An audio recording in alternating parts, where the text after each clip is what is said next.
Genene Stradling worked with special ed kids in Arizona for almost 20 years, and that's what inspired her book entitled Chance for Solinia. When I worked with the kids in high school and special ed, we talked a lot, and they had such hard lives. I mean, the things they struggled through and the things they lived through was just heart-wrenching. So I've always liked writing. I remember writing in high school poems and little stories all the time, and taking their stories and knowing what they had to live with is what I wrote my story about. When A Chance for Solinia starts, she just remembers what she's going through. They ended up in a small town in Arizona. Imagine that. She is trying to grow up, and all she wants is to have a family, to be normal, to have a life. She doesn't feel like she belongs anywhere, that she has any friends. She doesn't feel loved. She doesn't feel safe. Her mother got pregnant with her when she was a young girl, 16, and they were never married. But she married her stepfather when Solinia was 3, and so she's always considered her stepfather to be her dad. But when she's 13 years old, her mother leaves. She leaves a note and says, "I just can't deal with this anymore.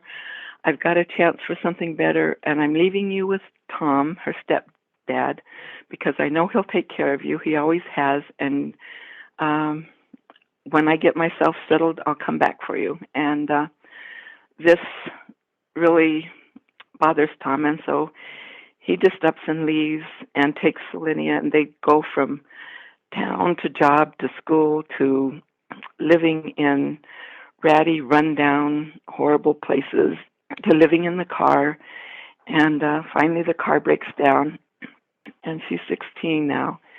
So she's starting high school, and she's trying to feel accepted and to fit in, and she's trying so hard, but it just seems like everything is against her. So many things happen, but she feels like finally she's going to be in a dance festival. How she got in it was just by accident, and during the middle of the festival, her skirt falls down. She's out on the dance floor in the spotlight, and she's horrified. And top it off, her mother came back, and she just couldn't face her mother.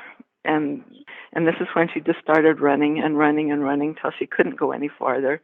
And she didn't know where she was. She was out in the middle of a desert. She didn't know where she was, but she just lays down in a gulch and she just cries. And then in the morning, she says, "Okay, I've got to go back. I've got to deal with it." And that's when things kind of start coming together with her. And that's where I ended. A Chance for Solinia was when she decides to go back and get things together, that things are going to be okay.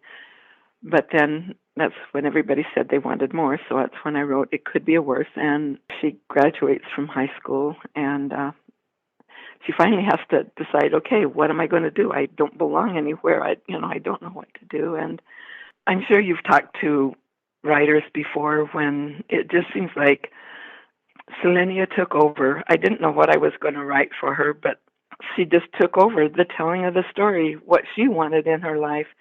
And that's what the story came out to be. She gets through it, and that's what I've noticed. A lot of the kids that I worked with in the high school, their lives were so hard, but they were working on it, and I knew that it was going to make them stronger if they could just persevere and get through it, that they would be a lot stronger person.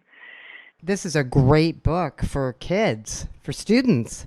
Yeah, young adults, teenagers, preteens. That's what I wrote it for, is to hopefully give them a little bit of hope and carry on.